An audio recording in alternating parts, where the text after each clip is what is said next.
I have one that I'm going to do, but I just need a volunteer. Amjad, you volunteer? Just say yes. Yes. Okay, good. Just right there. Stay there. You don't have to go. All right. You need a goofy voice? I like to time travel, and Oh gosh. I have to have a conversation with Little Joe before I get my poem. All right, here we go. 1, 2, 3, boom! Little Joe, it's me, Big Joe. Yeah, haven't seen you in a while, Little Joe. How you doing? Guess what, Little Joe? I brought Amjad. Yes, you remember Amjad. Well, you won't remember him until in your early 20s. You know the shirt you're wearing right now? That's Amjad's shirt. Yeah, you borrowed it. Remember that? Remember that, Amjad? Yeah. Oh my God, Little Joe, isn't this shirt the best? Oh my God, Little Joe, look at you. You're so handsome. You will grow up to be this amazing human being. It's going to be rough. You come from this gypsy family, kind of dangerous and problematic. You know, you like to steal. That's okay. You got to do what you got to do to survive, Little Joe. Yeah, look at you. Look at you. Look how you've turned out. Oh my God, Little Joe. Amjad. Oh my God, here he is with us today, Little Joe. This amazing human being, this Palestinian American. Oh my God, what is not to love about Amjad? Don't we all love Amjad? You're going to forget all this, Little Joe, but someday you're going to remember. It's going to turn out so well. I can't wait to see you when you grow up. Excuse me, Little Joe says he has to do some yoga. All right, Little Joe. Bye. We'll see you soon. 1, 2, 3, boom. All right.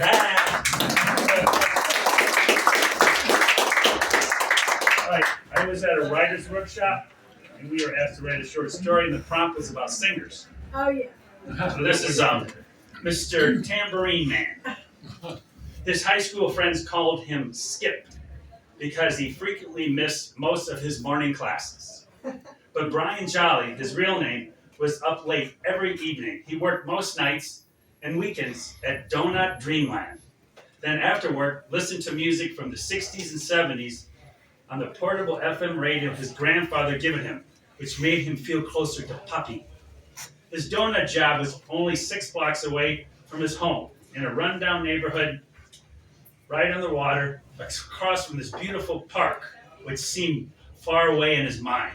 It was too painful a reminder of his absentee father, who occasionally pick him up and his siblings up on the weekends and take him to the park. Instead of playing with them at the public park, his dad would hang out with his army buddies.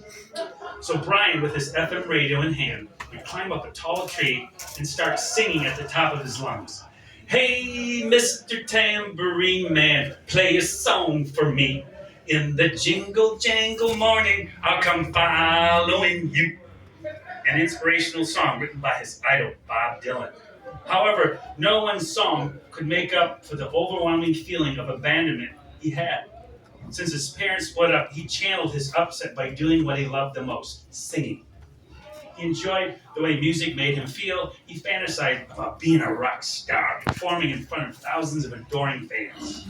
He really wanted to try out for the school musical, his last chance to sing on stage before he graduated. But he would have to quit his job.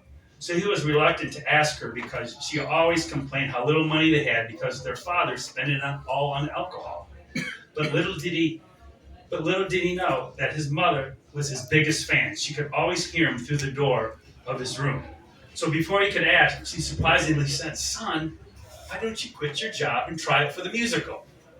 We'll be okay." Having never sung in public, he was quite nervous. He felt so self-conscious and shook the entire time at the audition. He wasn't offered the role he wanted, but was encouraged to try for another part. At first, he refused. He was so devastated. But eventually, they talked him into accepting the understudy position. At the last show, he decided to be in the audience, this time to watch the final performance. Then over the loudspeaker, he heard, "Brian Jolly, please come to the dressing room. Brian Jolly, please come to the dressing room." He thought he was going to get scolded for not being backstage.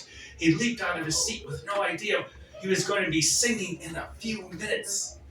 He gave an unusually good performance, after which a recruiter from Juilliard School, a famous college for the performing arts, who happened to be in the audience with a family member, approached him. Impressed by his talent, he strongly encouraged Skip to audition for the school for the school. Flabbergasted, Skip couldn't believe his ears. His dreams might be coming true. So he booked a flight to New York City using every penny he had saved. With all of his bags packed, one day before leaving for the biggest opportunity of his life, his mother started coughing blood.